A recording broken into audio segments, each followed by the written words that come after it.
For those of you who are just seeing SFC for the first time, we are an advocacy group made by students and young professionals for students and young professionals who believe that Canada can have a strong future in energy and the environment. Please connect with us on Instagram, Facebook, and LinkedIn at Students for Canada if you want to learn more about what we do. Today, we are hosting Etienne Belanger, Director of Forestry for Forestry Products Association of Canada. Etienne believes or provides leadership and forward thinking on forestry innovation and relations with Indigenous peoples. Etienne has been an FPAC since 2008 after completing a master's degree in forest sciences focused on forest management certification and the evolution of Quebec's forest regime. Before I hand the floor over to Etienne, please know that attendees are welcome to ask questions through the presentation using the Q&A box, which we will address at the end of the session. I will now share the spotlight with our guest. Welcome, Etienne. Thank you, Perry. I'm very glad to be here. So today we're going to discuss sustainable forestry in the Canadian context, as well as some of the challenge we're facing in current times and how Canadian leadership is expressed to address these. So I'll just share my screen here and we'll go through this presentation with you. So thanks for having me. To start, we'd just like to take a moment to acknowledge that the Forest Product Association of Canada offices are located in Ottawa, which is on the unceded, unsurrendered territory of the Anishinaabe Algonquin Nation, whose presence here reached time immemorial. FPAC does recognize that Indigenous people play a vital role in managing Canada's forests, and as well as the vital importance that forest itself has for the cultural, economic, and spiritual relationship that Indigenous people hold with the land. So to give you a sense, the Forest Product Association of Canada is an association of forest products producer across the country. We have a little less than 20 companies that are in the membership nowadays. Our job is to provide a voice for Canada's wood, pulp, and paper producers, both nationally and internationally, both regarding government relation and trade, as well as environmental affairs. Overall, it's an industry that have revenues exceeding $80 billion in Canada and provides jobs in over 600 communities to over 230,000 people. So our members are committing to collaborate with provincial government, Indigenous people, other rights holders and stakeholders to develop a cross-Canada action plan aimed at advancing forest health while supporting workers, communities, and our environment for the long term. And if you think of what is the forest sector with some baseline images of probably still being a bunch of lumberjacks in the wood going out with probably chainsaws rather than axe, but producing what we most know around wood building materials, being lumber or paper, newsprint. Well, it became way more complex than that over the years, obviously, and you'll now find our products in a variety of day-to-day use products that might surprise you, including ice creams and toothbrush pastes. But we have an extreme diverse area where we can fulfill needs, and that might be easier to explain by simply saying that wood includes carbon chains, just like in petroleum base, because in the end, petroleum came from plants, and you could biorefine them into very much the same products, including bioplastics and different chemicals that are then used in pharmaceutical applications, for example. Most recently, in the context of the COVID pandemic, it's been noted that our products are also used a lot in the medical domain, including for gowns, masks, etc. So just a mention about how our sector now have applications in quite a variety of areas. But today I'll concentrate on discussing the forest management side of things. We'll discuss what is sustainable forest management, what it means, how it's measured, and how it's evolving also over time based on both scientific understanding as well as society's interests that do evolve with time. A more classic definition of sustainable forest management is not that different from how we define sustainable development in general. It's about maintaining long-term health of forest ecosystem while providing opportunities for present and future generations. In more specific terms, there are different conventions that exist around what are the criterion indicators that define sustainable forest management. And one that applies to Canada is the Montreal process.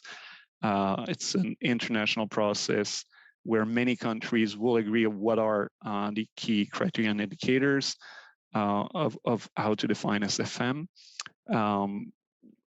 And that is what's going to be used by Canada to report on the status of forests and forestry on a year-to-year basis. And they include many dimensions, including maintaining biodiversity, to the economic aspect, the legal aspect, and so on. I'm not going to go in detail with you now with the framework, but I would add that on top of national frameworks, provincial regulatory frameworks, there also exists certification standards that come on top of the regulatory framework to have a third-party independent body that will assess against a set of criterion indicator whether or not the practice on the ground are deemed sustainable, and then give the opportunity for the company to apply such logo on their products. Just like you might think of a fair trade coffee, well, you have the same for a sustainable piece of lumber, for example. And if you want to learn more there about the interplay between these legal frameworks and certification, that is something that we constantly look into and are publishing on our website about. I encourage you to have a look. But going back now to more of the basics of what forestry looks like on the ground, you might think of forest management as a somewhat simple cycle of you harvest, regrow, and harvest again, which is true, but that is the reality that will happen in a given forest, in a given stand of forest we call, but managing the forests is way more complex in the sense that we not only look at how to best regenerate a given stand and extract volumes from there, but we look at the entire landscape that is under management and the implication of the harvest on the surroundings. And that is done through multi-level planning that projects itself through very hard to grasp timeframes and space, mostly in Canada, as we have the opportunity to work for a fair bit of our industry on public land and to have management rights and contracts that apply to vast areas, and that connects also with long-term planning. And that's a strength for our country as opposed to some other nations that focus most of their forestry, let's say on private land, smaller parcels that have less so of a landscape approach to how they manage all the values that we find in a forest. Would they be regarding the species that will move from one to the other forest? And it's important to assess their needs and the implications of our actions at that landscape level. So we typically, in each different province, because forestry is regulated primarily at the provincial level, through a long-term strategic plans that provide the vision, also look at what's your current state of forests, what's your desired state, and how you'll get there. Then you need to make that more operational by developing your tactical plans that will focus on the areas where you'll be conducting harvesting for the upcoming years, and what are going to be the strategies to make it efficient and minimize your impacts. Also, for every year, you'll have operational plans that will lay out in more technical fashion how you plan to harvest, and also importantly, how you plan to reforest these areas. All of these plans, and when applied to public land forestry, are all accessible for consultation. Public participation has been a core value of Canadian forestry for over 20 years and is now part of how we conduct business. So to get to these plans, there is some more complexity to it, as you obviously need to be aware and following a number of regulations and policies, including federal ones, provincial ones. A majority of our managers in the country apply also third-party voluntary forest certification to their planning. Each companies will have their own policies. All of that will go through community involvement, and in the end, plans need to be signed by a registered professional forester, the RPF, that puts his professional seal on the plan. At these different steps, also important to note that in the Canadian context, Indigenous involvement is very important. So not only is the Crown and government have that duty to consult and accommodate, but it is an important part of both certification and company's procedure. So it takes place at all these different steps. In the end, rather than looking at just how you cut and regenerate a given stand, your forest management plan will give you a broad read of the different planning on the land, and you'll end up with something even more complex that when you see on screen here, but with all these different types of either no-go zone or adapted management zone, depending on all the different values on the land that you're trying to protect and maintain, including biological ones like species, but also more social aspects like archaeological sites or tourism areas. These special management consideration that makes our forestry quite sustainable adds up to more than half of the overall managed area, so area designated for forest management and harvest, being set aside and not being accessed by the industry. That level of the planning is not necessarily what you see on the ground when you step in a given cut. You don't always have all the context around it. So good to remind that in Canada, any authorization to harvest a parcel of land is connected to that broader planning exercise, basically. So some of the challenge that we're facing nowadays, and nobody will be surprised to hear that climate change have profound impact on our forests and our forestry. Maybe one of the most shocking example being the forest fires, which are becoming more and more frequent. We're talking about a doubling of the number and burned areas since the 1970s, and the trends continue to go up. Another challenge that can contribute even to more fires are insects infestation, like the mountain pine beetle example that has been well seen and documented in past years. In British Columbia alone, the mountain pine beetle killed 50% of all the pine in the province, which is an important species there. So it has profound impact on the forest health, on the industry, on the fire risk, and so on. And that was an interesting example of climate change in action, because mountain pine beetle was not invasive. It's an endemic species that always lived with these forests. But since the winters were no more as cold, the beetles were populations were no more controlled by die-off in great colds during the winter.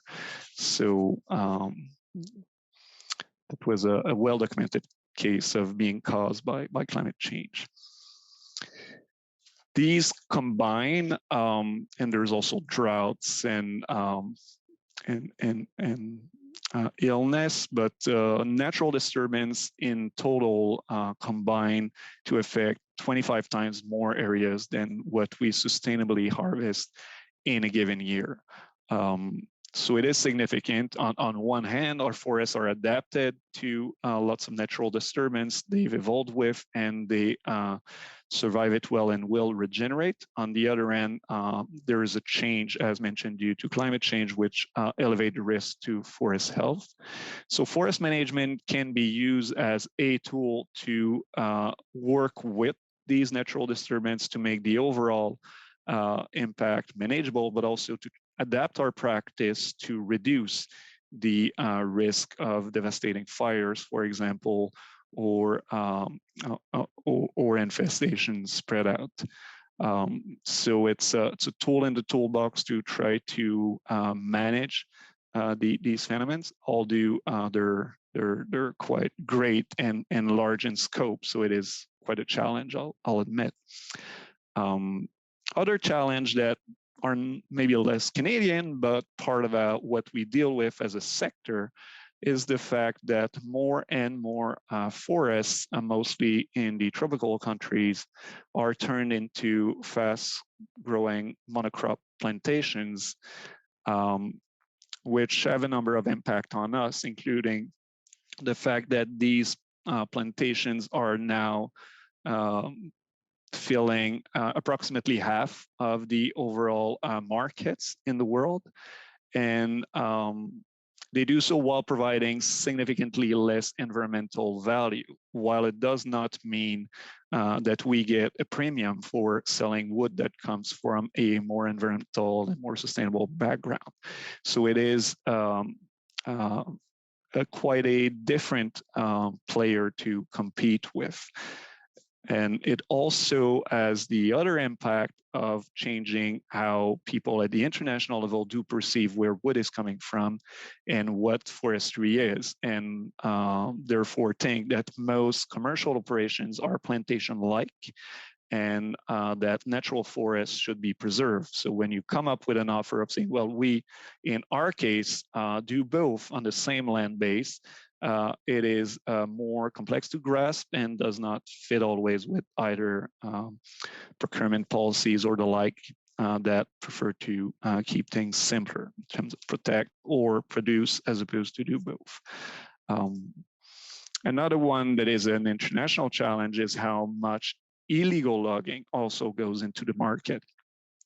Some assessment says that even globally, it could be up to 30% of all the volume trade that are coming from illegal sources. So these are forest mining operations where the forests are not renewed, which again creates an uneven, unfair competition that then drives down prices and creates market distortion. So some of what we're doing in part in light of these challenges, but also in where our vision for the future of the sector is, there's much to be said, but I'll try to keep it short and invite you to some reference towards the end. I would like to point at economic reconciliation with Indigenous people as one area of leadership for the Canadian sector. There is more and more Indigenous businesses in the sector, more and more management tenures that are also managed by Indigenous people. I have a map here showing some examples of tenure now managed either jointly or fully by Indigenous people. The trend is up, but it's now 10% of all the volumes that are managed by the Indigenous people in the country. Also, our sector is supporting a more carbon conscious construction.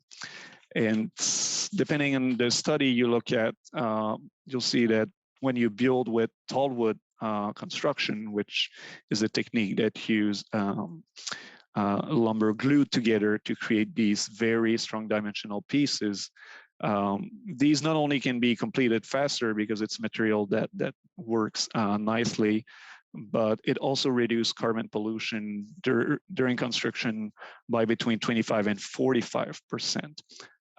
So it's important reduction in GHG. And not only it is a reduction in the that we would call the substitution effect, because you avoid some more polluting material, but also the wood itself will store carbon. So not only you emit less, but you will fill these buildings, or what we'll call the urban forest, with stored carbon, which comes from a forest that is also managed to maintain and maximize carbon. So there's a system perspective to be kept in mind, but the potential for a sector to contribute to carbon target is enormous and very, very exciting in this period. Also, our sector aimed to be a zero waste industry, making use of wood chips, sawdust, bark, which we use to reimagine the products that Canadians will be able to use every day through a cleaner and a greener lens. So we aim to become that zero waste industry. And if you visit any of our member facility, you won't see waste coming out of these. They're used in many different ways, and including in worst case going for energy, but there's a whole value chain that the trees goes in, from dimensional products to pulp and paper, etc. So it's very integrated. Our sector has been reducing its GHG emission also quite significantly since the early 90s. Nowadays, it's 60% of our sector that run on bioenergy. So what I was mentioning of keeping all the residuals to be used as energy. So it is significant, and it is renewable. With all these action on climate, we aim to remove 30 megaton of CO2 per year from the atmosphere by 2030, which represents more than 10% of Canada's climate change mitigation target. To give a scale, that's the equivalent of 9 million cars off the road in a given year. And I spoke a couple of times about third-party forest certification, but very proud to report that we manage globally 30% of all of the world's certified forests. So that's more than twice the amount of any other country. And that's despite the fact that we have only we have a good 9% of the world's forests, but a much larger proportion of the world's certified forests due to our leadership.